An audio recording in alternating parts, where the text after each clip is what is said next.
እግዚአብሔር በልጁ ወይንም ልጁ ስለ ኃጢአታችን ሞቶ ሲያድነን የሰው ስራ አለበት የለበትም? የራሱ ስራ ብቻ ነው ያዳነን።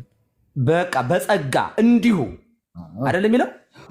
አዎ በቃ ምንም የሰው ስራ ሰርቶ በሰው የሆነ ክሬዲት ምናምን የሆነ ተጨምሮለት ሳይሆን፣ ምክንያቱም የዓለሙን ሁሉ ኃጢአት የሚያስወግድ የእግዚአብሔር በግ ስለ ኃጢአታችን ደግሞ ሁሉ በአዳም ምክንያት ኃጢአት ሰርተን ስለነበረ የእግዚአብሔር ክብር ጎሎት ስለነበረ እርሱ ብቻ ጻድቅ ሆኖ ስለ ኃጢአተኞች ምን ሆነ?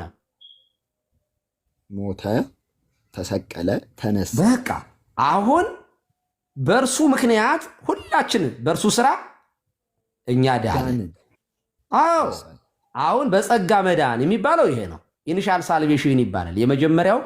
የመጀመሪያው ድነት ሰው ዓለሙን ሁሉ ማንም በራሱ በሰው ስራ የሆነ ነገር ተጨምሮለት ያይደለ ብቻውን። ምክንያቱም ዮሐንስ ወንጌል 1 ዮሐንስ ምዕራፍ 4 ላይ ፍቅርም እንደዚህ ነው፣ እግዚአብሔር ልጁን ወደ ዓለም እንደላከ ልጁን ሙትላቸው ተሰቀላችሁ ብሎ እንደላከ እንጂ እኛ እግዚአብሔር እንደወደድ ነው አይደለም፣ እንዲሁ እንደወደድን ነው። ፍቅር ማለት ይሄ ነው። ምክንያቱም ዮሐንስ ወንጌል ምዕራፍ 3 ላይ የሚነግረን እንዲሁ ነው የሚለው። ዮሐንስ ወንጌል ምዕራፍ 3 ላይ ላንብልህ። ዮሐንስ ወንጌል ምዕራፍ 3 ላይ ያለውም ሲናገር ይህን ቃል ነው የሚደግመው። ምን ይላል? በእርሱ የሚያምን ሁሉ የዘላለም ሕይወት እንዲኖረው እንጂ እንዳይጠፋ እግዚአብሔር አንድያ ልጁን እስኪሰጥ ድረስ ዓለሙን እንዲሁ ወዷል። አንኮንዲሽናል አለ ያለ ምንም ነገር ከኛ ምንም ነገር እንዲሁ ወዷልና እና ዓለም በልጁ እንዲድን ነው እንጂ በዓለም እንዲፈርድ እግዚአብሔር ወደ ዓለም አላከውምና በእርሱ የሚያምን አይፈረድበትም፣ በማያምን ግን በአንዱ በእግዚአብሔር ልጅ ስላላመነ አሁን ተፈርዶበታል ይላል። አሁን ወደ ኤፌሶን ወደዛው ተመለስ። ቀጠለና በሚመጡትም ዘመናት የሚለው ላይ ቀጥል። በሚመጡትም ዘመናት በሚመጡ ዘመናትም በክርስቶስ ኢየሱስ ለእኛ ባለው ቸርነት ሁሉ የሚበልጠውን የጸጋውን ባለጠግነት ያሳይ ዘንድ ከእርሱ ጋር አስነስቶን በክርስቶስ ኢየሱስ በሰማያዊ ስፍራ አስነሳን። በክርስቶስ ኢየሱስም በሰማያዊ ስፍራ ከእርሱ ጋር አስቀመጠን ይልና ጸጋው ቅድም ምን አይነቱ ጸጋ? ቅድም ያዳንን ጸጋው በእምነት አድኗችኋል። በክርስቶስ በማመናችን ዳንን ማለት ነው። እዛ ጸጋው አለ በእምነት ምንዋል አድኗችኋል። አሁን ምን እያለ ነው እዚህ ጋር?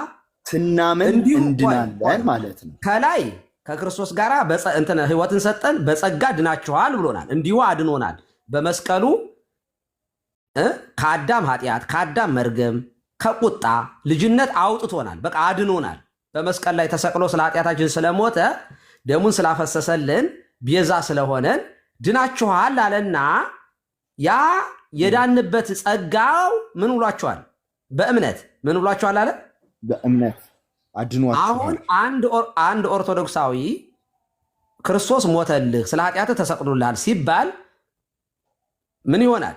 ይሄንን በጸጋው እንደዳነ ምን መሆን አለበት? ክርስቶስ እንዲሁ እንደሞተለት እንደተሰቀለለት ማመን አለበት አይደለ? ካላመነ በጸጋ መዳኑን በምን ያውቃል? በእምነት ነው ይሄንን የሚያውቀው አይደለ? አዎ። ያንን አምኖ ሲጠመቅ፣ ያንን አምኖ ከክርስቶስ ጋር ሲተባበር፣ ያንን አምኖ በወንጌል የተጻፈውን ቃል አምኖ ክርስቶስ እንዲሁ ስለ ኃጢአቱ እንደሞተለት ሲያምን ምን ይሆናል? ክርስቲያን ይሆናል። በክርስቶስ ክርስቲያን ይሆናል ማለት ነው። የኤፌሶን ሰዎች እነዚህ ናቸው። የኤፌሶን ሰዎች አሁን የሚነግራቸው እዚህ ጋር የሚጽፍላቸው ይድናል ማለት ነው፣ እንዴት እንደዳኑ።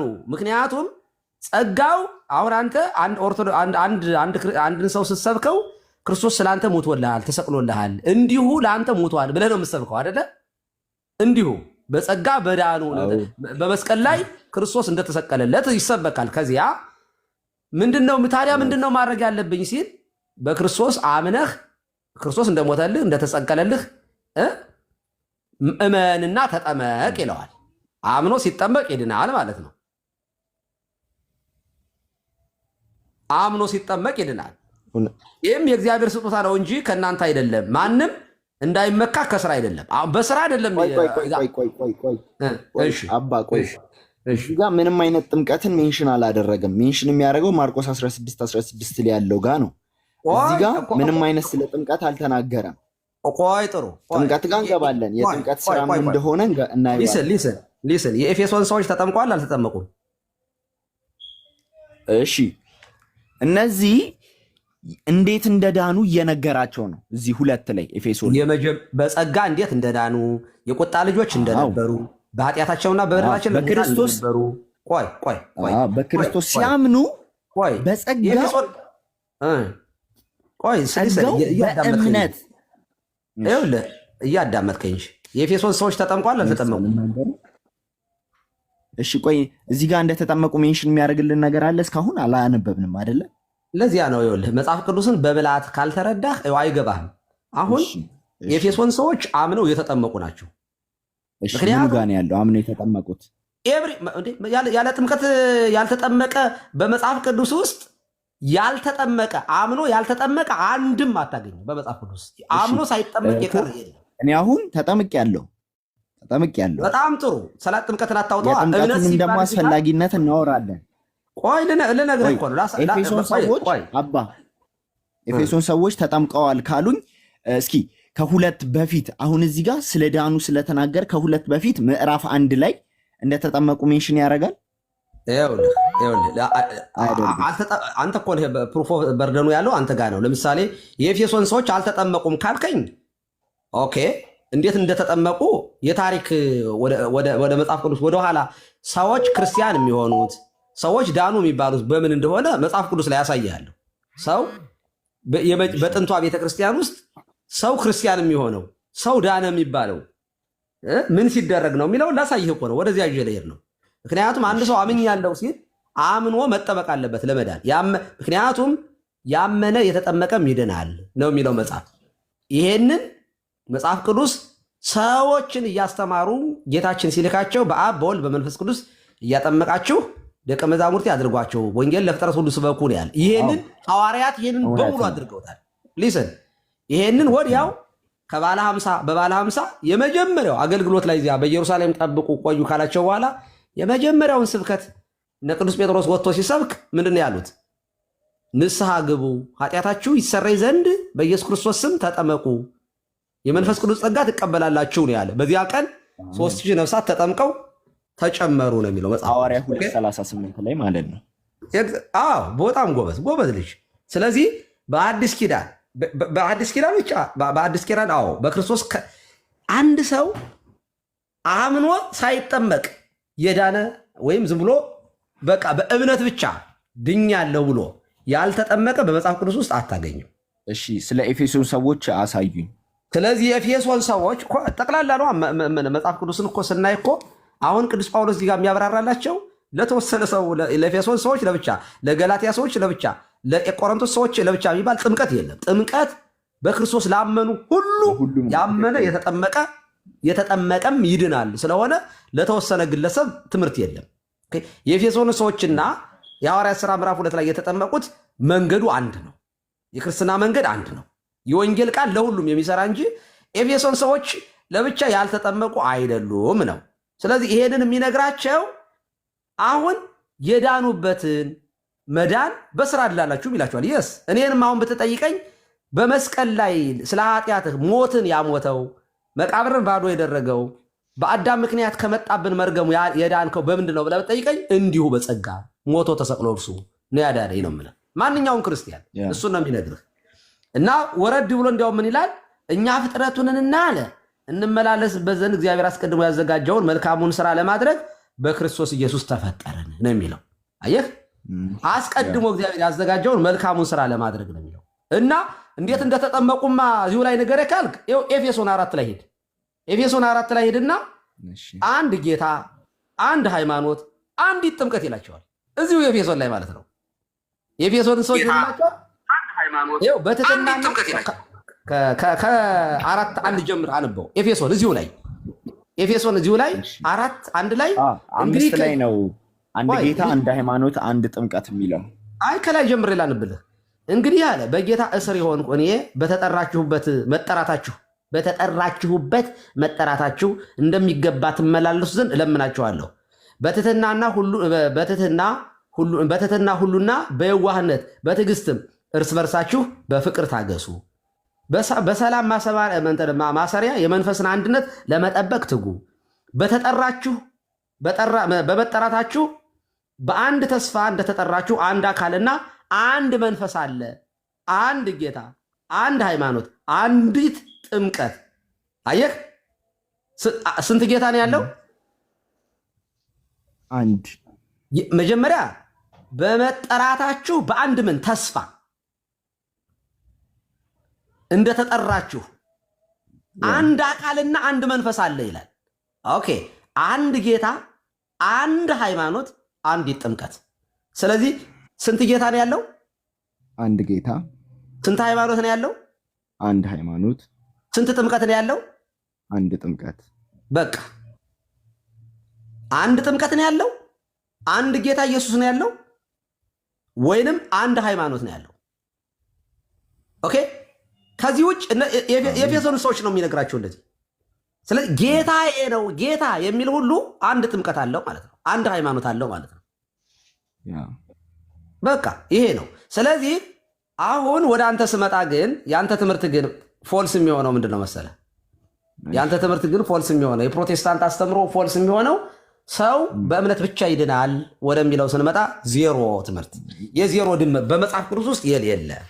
ይሄ ኤፌሶን የሚጠቀሰው መጀመሪያ የዳን ኦፍኮርስ የመጀመሪያ የክርስቶስ በመስቀሉ ላይ የከፈለው በብሉይ ኪዳን ለነበሩት ብቻ አይደለም በሚመጡትም ዘመናት የጸጋውን ባለጠግነት ያሳይ ዘንድ ነው። ዛሬም ምሕረቱን እየተናገርን እንዲሁ እንዳዳነን በጸጋ እንደዳነን ነው የምንናገረው። ታዲያ ግን በእምነት ነው ያንን ጸጋ የምንቀበለው። ለምን? እንዲሁ እንዳዳነን ሳናምን ካላመንማ በምን መዳናችንን በምን እናረጋግጣለን? በእምነት ነው። በጸጋው መዳናችንን የምናረጋግጠው በእምነት ነው። ኦኬ፣ ማረጋገጫው እምነት ደግሞ ተስፋ ስለምናደርገው ነገር የሚያስረግጥልን ስለሆነ ኦኬ፣ ሳያዩ የሚያምኑ ብፁዓን ናቸው ተብሎ እንደተጻፈ ክርስቶስን በመስቀል ላይ ተሰቅሎ በአካል አልነበርንም፣ ግን በእምነት ምን ሆነናል? ስላመንን ብፁዓን ተብለናል ነው። ስለዚህ ያመነ የተጠመቀም እንጂ የሚድነው ያመነ ብቻ ግን ያልተጠመቀ አይድንም፣ መጽሐፍ ቅዱስ እንደሚነግር። ስለዚህ አንተ የዳንከው አምነህ በመጠመቅ ነው ወይንስ በእምነት ብቻ ነው የዳንከው? እሺ፣ በክርስቶስ በማመኔ ድኛለሁ። መጠመቅም ደግሞ አስፈላጊ እንደሆነ ደግሞ አመኜ ተምሬ ተጠምቄያለሁ። ጥምቀት ለምንድን ነው የሚጠቅመው? አዎ፣ ጥምቀት ለምን ይጠቅማል ካልን ቅድም ሜንሽን ያደረጉት የመጽሐፍ ቅዱስ ቃል አለ። አንደኛ እግዚአብሔርን ያዘዘንን ትእዛዝ አንድም ሳናጓደል እንፈጽማለን። ዮሐንስ ጥምቀት ለምንድን ነው? ጥምቀት ምንድን ነው ላስረዳውታ። ስለ ጥምቀት ጥምቀት ለምንድን ነው የምትጠመቀው? ለምንድን ነው ጥምቀት ለምንድን ነው የሚጠቅመው? አዎ፣ እዚህ ጋር ምን ይላል? 38 ላይ ጴጥሮስም ንስሐ ግቡ ኃጢአታችሁ ይሰረይ ዘንድ እያንዳንዳችሁ በኢየሱስ ስም ምን በሉ ተጠመቁ አለ።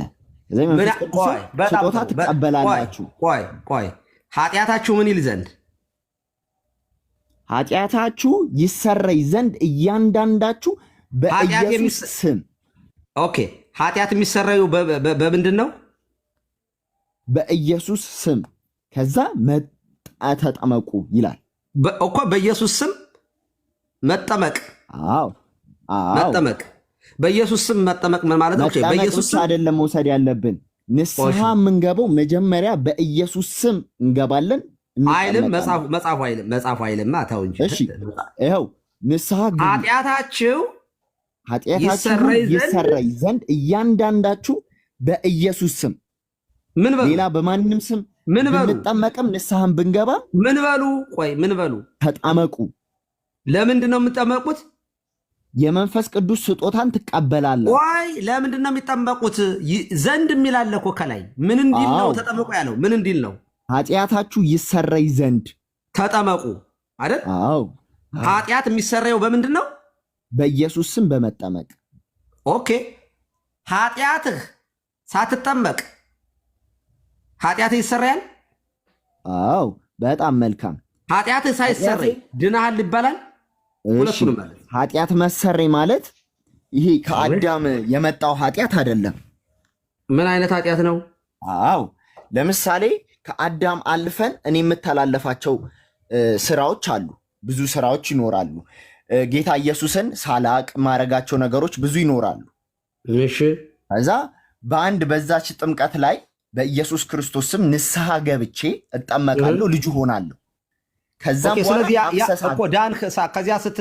ከዚያ በክርስቶስ ሳታምን የነበረ ኃጢአትህን ማለት ነው አይደለ?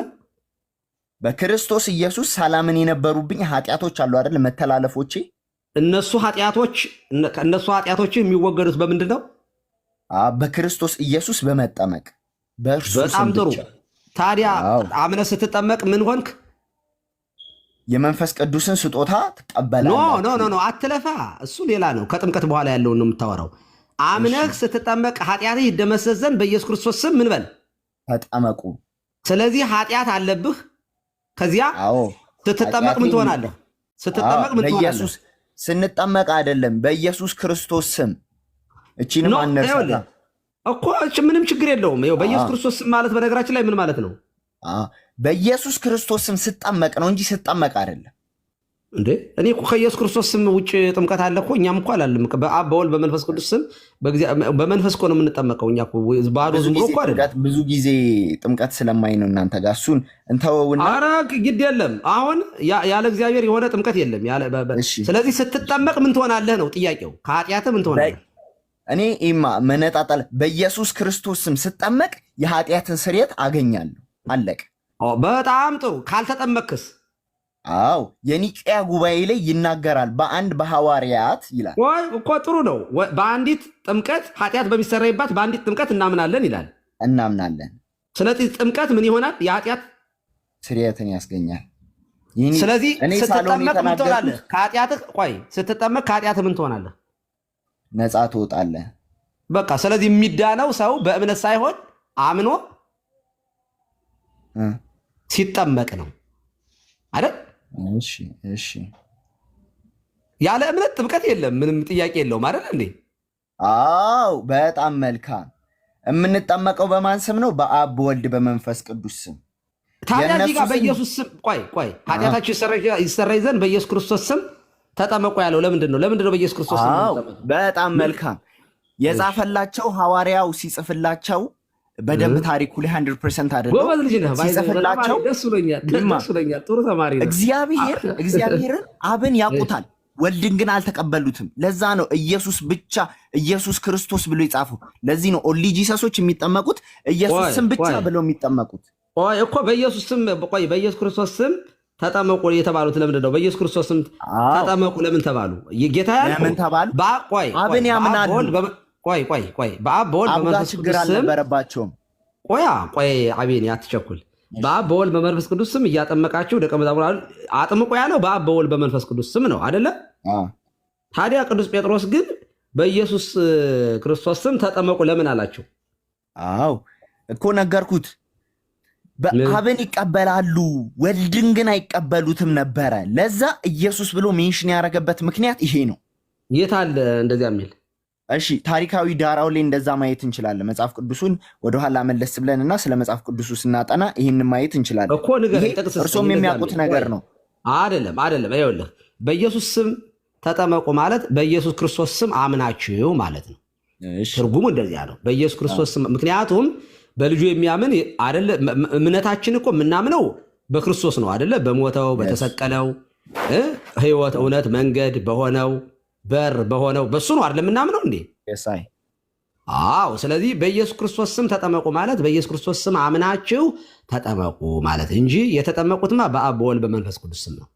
ግን በኢየሱስ ክርስቶስ ስም አምናችሁ፣ ምክንያቱም ሰቀላችሁት፣ ገደላችሁት እያላቸው ነበር ከላይ ከፍ ሲል። ከዚያ ልባቸው ተነካና ለካ መሲሁን የገደልነው እና ታዲያ ወንድሞች ምን እናድርግ አሉ። አዎ እንግዲያስ ኃጢአተኞች ናቸው እነዚህ ሰዎች። ይደመዘዝ ዘንድ ኃጢአታችሁ ይሰረይ ዘንድ ምን ሆኑ? በኢየሱስ ክርስቶስ ስም አምናችሁ ምን በሉ? ተጠመቁ። የመንፈስ ቅዱስ ጸጋ ትቀበላላችሁ። ስለዚህ ሰው የሚድነው በክርስቶስ አምኖ ሲጠመቅ ነው ወይንስ ሲያምን ብቻ ነው? አዎ በጣም መልካም። የኃጢአት ስርየትና መዳን ልዩነት አላቸው ብለው ያምናሉ አያምኑም? እኔ እኮ አንተ እኮ ነህ እያልክ ያለኸው እኔ እኮ አይደለሁም። እሺ ኃጢአት እዚህ ጋር ኃጢአታችሁ እንዲሰረይ ብሎ ተናገረ።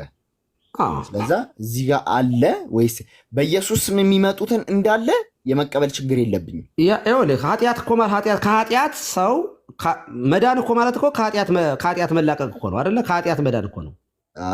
ከዘር ከተለያዩ ነገሮች መውጣት ከኃጢአቱ የሚነጻው ሌላም ጥቅስ እሰጥሃለሁ። ከኃጢአቱ የሚነጻውና ከኃጢአቱ የሚታጠበው በክርስቶስ ስም ሲያምን ብቻ ነው ወይንስ አምኖ ሲጠመቅ ነው?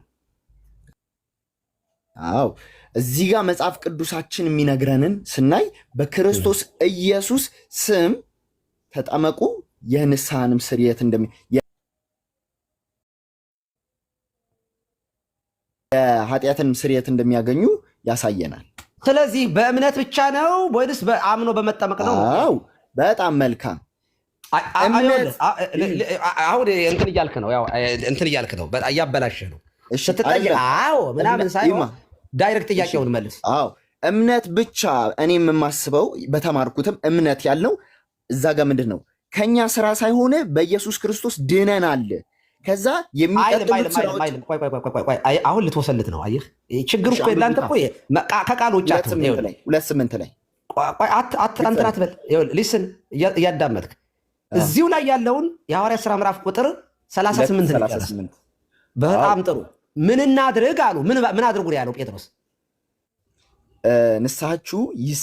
ንስሐ ትገቡ ዘንድ ኃይልም ሌላ ቦታ ላይ ስለገባው ነው።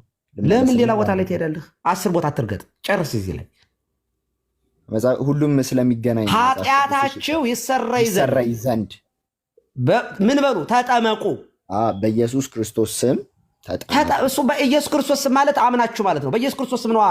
የማመኛው እምነት እኮ በር እኮ ህይወት መንገድ እኮ እርሱ ነው። በቃ ከሱ ውጭ የሆነ እምነት የለም። ኦኬ ስለዚህ ኃጢአት እንዲሰረይ ተጠመቁ ነው አይደል የሚለው? በኢየሱስ ክርስቶስ ስም አምናችሁ ተጠመቁ አለ። ስለዚህ የኃጢአት ስርየት የሚገኘው በክርስቶስ አምኖ በመጠመቅ ነው ወይንስ በማመን ብቻ ነው ነው ጥያቄ። አምኖ በመጠመቅ በቃ። ስለዚህ በእምነት ብቻ ድነት የለም። ምን አይነቱን ድነት ብለን እኮ በጣም ጥሩ። ቆይ ብለሃል፣ ኮንፈርም አድርገሃል። ሊስን ስለዚህ በእምነት ብቻ ነው የዳንኩት ያልክ ከየት አምጥተህ ነው? ቅድም ያነበብኩለት ጥቅስ እዚህ ላይ ሌላ ጥቅስ ይሄኛው ይጋጫል ከዚያኛው ጋር። ተጋጭተው አይደሉም። በክርስቶስ ዳንን። ከዛስ እዚህ ጋር ኃጢአት ሳትጠመቅ ዳንን የሚል የለም አይልም። እዛ ጋር አየን እኮ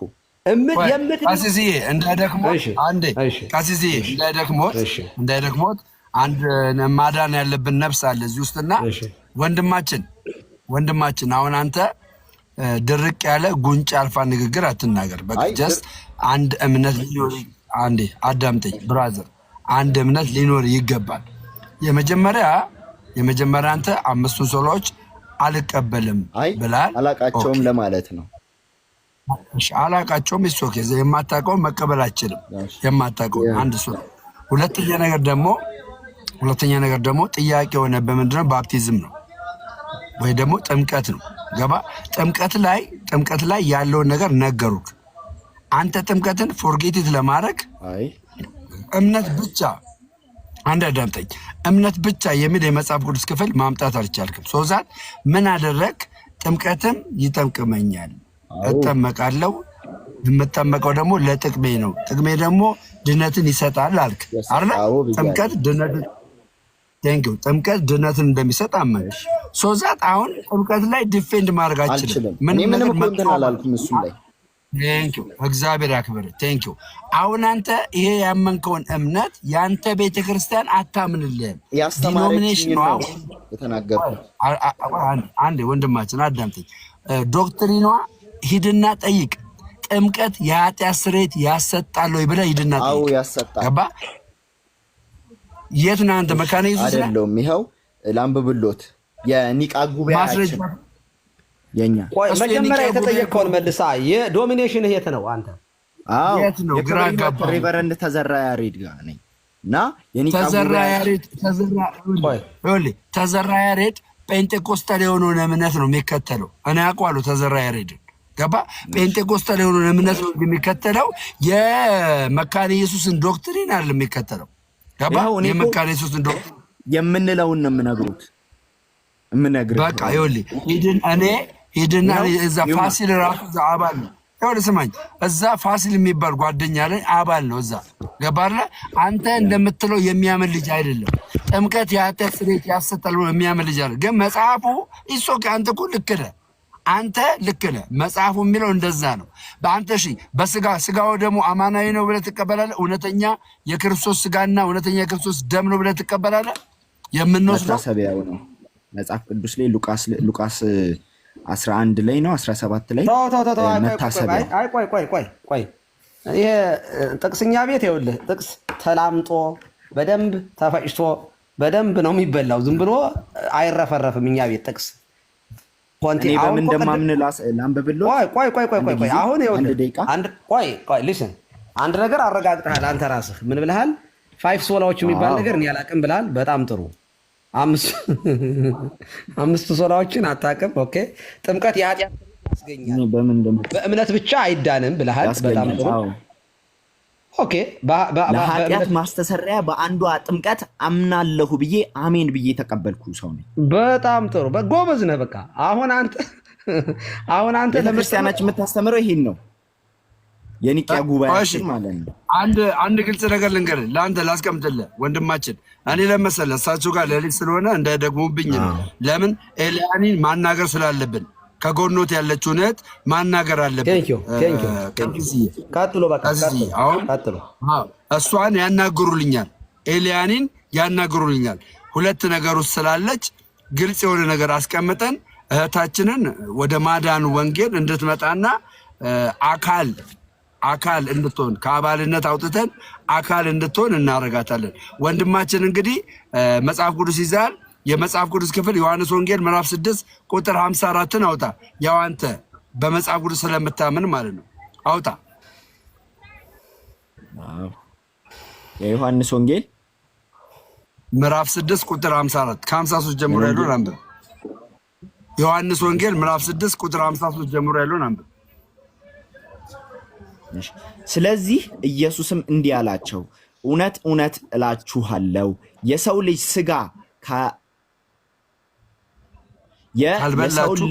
ስጋ ካልበላችሁ ደሙንም ካልጠጣችሁ በራሱ ሕይወት የላችሁም። ስጋዬን የሚበላ ደሜን የሚጠጣ የዘላለም ሕይወት አለው፣ እኔም ለመጨረሻ ቀን ስጋዬን የሚበላ ደሜንም የሚጠጣ የዘላለም ሕይወት አለው እያለ ነው አይደል? አዎ፣ ምሳሌ ነው የሚለው እዚህ ጋር። እሺ፣ ምሳሌ አላልኩም። አዎ፣ ወይ አዳምጠኝ። ኢየሱስ ራሱ ምን አለ? ያው ምሎ ነው የተናገረው። በጣም ከባድ የሚሆነው ይሄ ቲቺንግ ማለት ነው። ይሄ ቲቺንግ ከባድ የሚሆነው ምሎ ነው የተናገረው። ምን ብሎ? እውነት እውነት እላችኋለሁ አለ። ምሎ ማለት ኢየሱስ ክርስቶስ ማለት ያ የሚናገረው ነገር ምንድነው ማለት ነው? እውነተኛ ነገር ነው። ምሳሌ ቢሆን ማለት ነው። አሁን ለምሳሌ ግን ዘሪ ሊዘራ ወጣ ብሎ ሲናገር ገባ? ይሄን ምሳሌ